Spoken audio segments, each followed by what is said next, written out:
Too many sorcerers. Doctor Strange. At the end of the first Doctor Strange movie in 2016, Carl Mordo walks away from the masters of the mystic arts. Disillusioned, angry. He believed sorcerers were meant to protect the natural law. But Doctor Strange broke the rules, used the Time Stone, violated the laws of nature to defeat Dormammu. Mordo couldn't accept it, so he quit. And in the post-credit scene, we see what he's doing now, hunting sorcerers.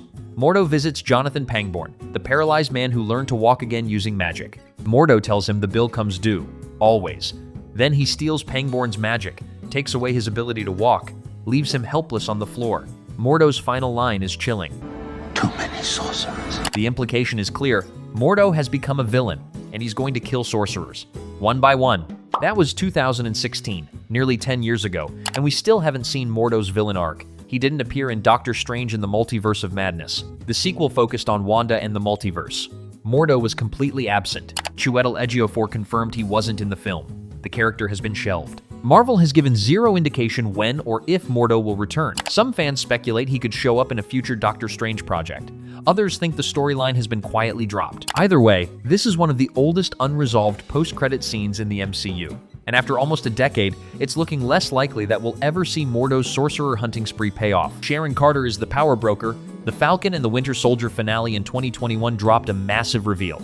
Sharon Carter is the power broker, the mysterious crime lord running Madripoor, selling weapons, controlling the black market. Throughout the series, Sharon presented herself as an ally, helping Sam and Bucky. But in the final episode, the truth came out. Sharon was the villain all along. She orchestrated the entire Flag Smashers conflict, used Sam and Bucky to eliminate her competition. And in the post-credit scene, Sharon gets exactly what she wants: a full pardon from the US government, and her old job back, working for the CIA with access to government secrets, weapons, intelligence, everything. Sharon smiles, tells someone on the phone that they're about to have full access to government secrets and prototype weapons. She's positioning herself to become one of the most dangerous players in the MCU. That was 2021, over 4 years ago, and we haven't seen Sharon Carter since. She didn't appear in Captain America: Brave New World. The movie focused on Sam Wilson as the new Captain America, but Sharon wasn't part of the story. Emily Van Camp has expressed interest in returning, but Marvel hasn't announced any plans for the character. Xialing leads the Ten Rings and the Beacon Shang-Chi. Shang-Chi and the Legend of the Ten Rings ended with two massive setups in the post-credit scene. First, Xialing takes over the Ten Rings organization. Her father Wenwu is dead. The ancient criminal syndicate needs a new leader, and Xialing steps up. But here's the twist. She's rebuilding the Ten Rings, training new soldiers, expanding operations. The implication is clear. Xialing isn't shutting down her father's empire, she's making it stronger. Second, the Ten Rings artifacts themselves. Shang-Chi brings them to Wong, Bruce Banner, and Carol Danvers for analysis. They scan the rings, run tests, and discover something shocking. The Ten Rings are sending a beacon, a signal. To somewhere unknown, Wong asks the critical question: what is it signaling to? The scene cuts to black. We don't get an answer. That was 2021, over 4 years ago, and both storylines are completely unresolved. Xialing hasn't appeared in any MCU project since Shang-Chi. We have zero idea what she's doing with the Ten Rings organization. Is she using it for good? For crime? For world domination? Marvel hasn't said. If you're tracking all the unresolved MCU storylines with us, make sure to subscribe and hit the notification bell. We're breaking down every dangling thread as Avengers Doomsday approaches. Let's keep going. Blade, Dane Whitman, and the Ebony Blade Eternals. The Eternals post-credit scene gave fans two major teases. First, Dane Whitman opens a case containing the Ebony Blade, a cursed sword passed down through his family. Dane reaches for it, hesitates. The blade whispers to him, corrupting him. Just as he's about to touch it, a voice off-screen asks, "Are you sure you're ready for that, Mr. Whitman?" The voice is unmistakable. Blade. Mahershala Ali makes his MCU debut, setting up Dane Whitman as the Black Knight and confirming Blade exists in this universe. The implication is massive. Blade is watching Dane, possibly recruiting him or warning him about the Blade's curse. Either way, it's a setup for supernatural team-ups, Black Knight and Blade working together. That was 2021, over 4 years ago, and we still haven't seen the payoff. Dane Whitman didn't appear in any MCU project after Eternals. Kit Harington confirmed he's contracted for more films, but Marvel hasn't announced when he'll return. And Blade? The solo movie has been in development hell for years. The film was announced in 2019, originally set for 2023, then delayed to 2025, then removed from the release schedule entirely. Mahershala Ali is still attached. Starfox's introduction: Eternals. The other Eternals post-credit scene introduced two new characters, Starfox, played by Harry Styles, and Pip the Troll, voiced by Patton Oswalt. They appear on the Domo starship, looking for the missing Eternals. Starfox reveals he's Thanos' brother, an Eternal from Titan. He tells Cersei, Phastos, and Kingo that he knows where the others are, and he can help. The scene ends with the promise of more Eternals adventures. Starfox joining the team, expanding the cosmic side of the MCU. Harry Styles' casting was a massive surprise, and fans expected to see more of him soon. That was 2021, over 4 years ago, and Starfox hasn't appeared since. Eternals underperformed at the box office and received mixed reviews. Marvel reportedly shelved plans for an Eternals sequel. Harry Styles has done press saying he'd love to return, but there's been zero movement on the character. Starfox was set up as a major cosmic player, Thanos' brother, an Eternal with incredible powers, but Marvel hasn't used him. Some fans think he could appear in Avengers Secret Wars, others believe the character has been quietly abandoned. Either way, one of the biggest celebrity cameos in MCU history led to absolutely nothing. The symbiote left behind Spider-Man: No Way Home. Spider-Man: No Way Home had one of the wildest post-credit scenes in MCU history. Tom Hardy's Venom gets pulled into the MCU, sits at a bar, learns about the Avengers, Thanos, Iron Man, Spider-Man. Eddie Brock is fascinated. Venom wants to go to New York and meet Spider-Man, but before they can leave, Doctor Strange's spell activates. Everyone from other universes gets sent home. Eddie and Venom vanish, pulled back to their own reality. But here's the critical detail. A piece of the Venom symbiote gets left behind. On the bar counter, in the MCU, the implication is clear. The symbiote is loose in the MCU, and it's going to find a host. Fans immediately started speculating. Will it bond with Tom Holland's Spider-Man? Will we finally get the black suit in the MCU? That was 2021, over 4 years ago, and the symbiote hasn't appeared since. Spider-Man Brand New Day releases in July 2026, but there's been zero indication that Venom is part of the story. The trailer shows Peter dealing with physical evolution, possibly transforming into Man-Spider, but the symbiote hasn't been mentioned. Some fans think the symbiote storyline is being saved for a future Spider-Man film. Others believe Marvel is waiting to introduce it in Avengers Secret Wars. But as of March 2026, the piece of symbiote left in the MCU remains completely unresolved. One of the most exciting post-credit teases, still waiting for a payoff. Jake Lockley reveal: Moon Knight Episode 6 ended with a massive twist. Mark Spector and Stephen Grant defeated Arthur Harrow, stopped Ammit, saved the world.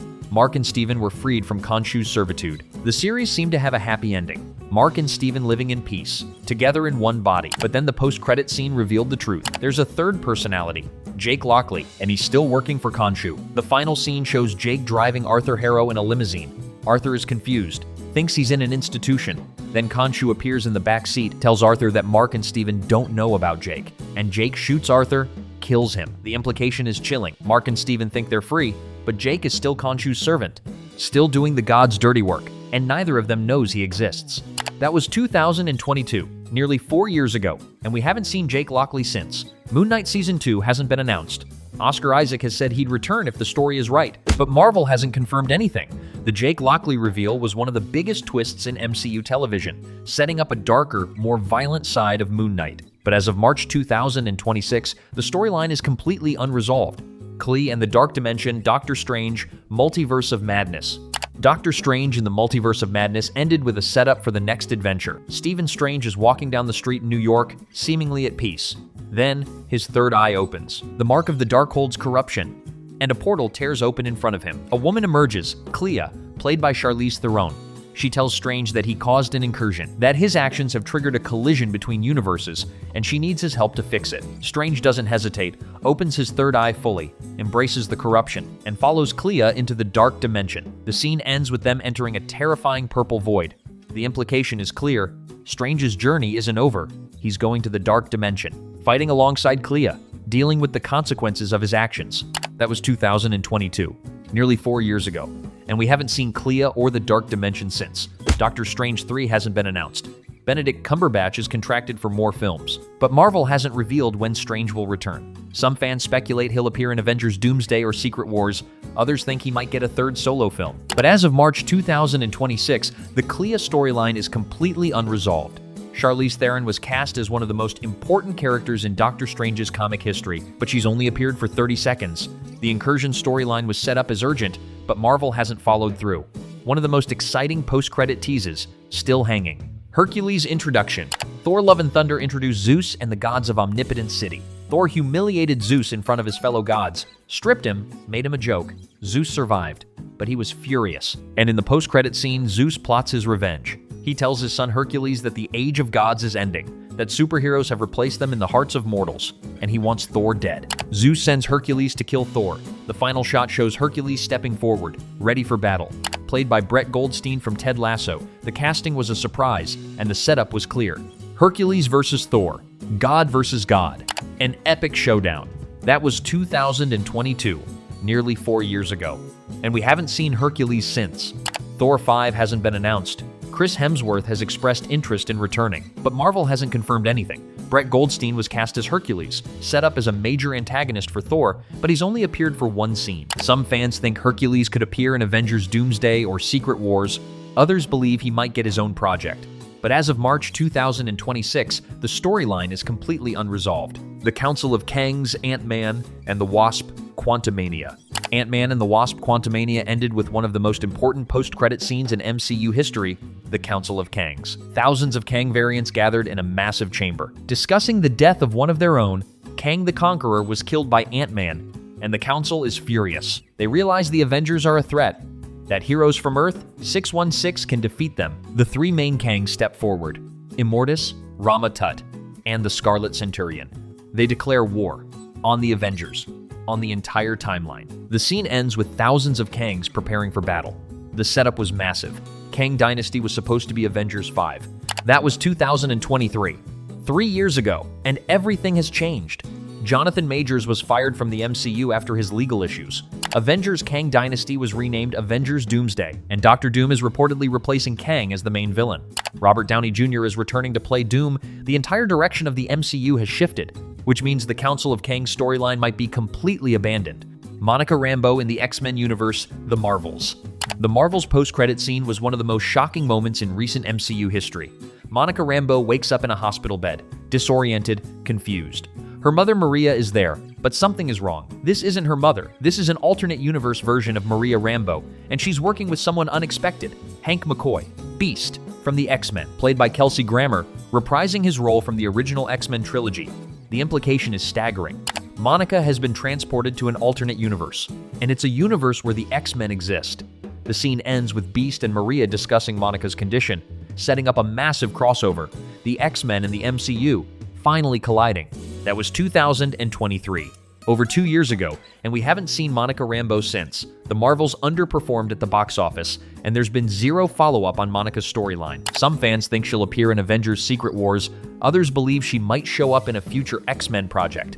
Kelsey Grammer is confirmed to return as Beast in Avengers Doomsday. But as of March 2026, Monica's fate is completely unknown. One of the most exciting post-credit scenes, setting up X-Men and MCU connections, still waiting for resolution.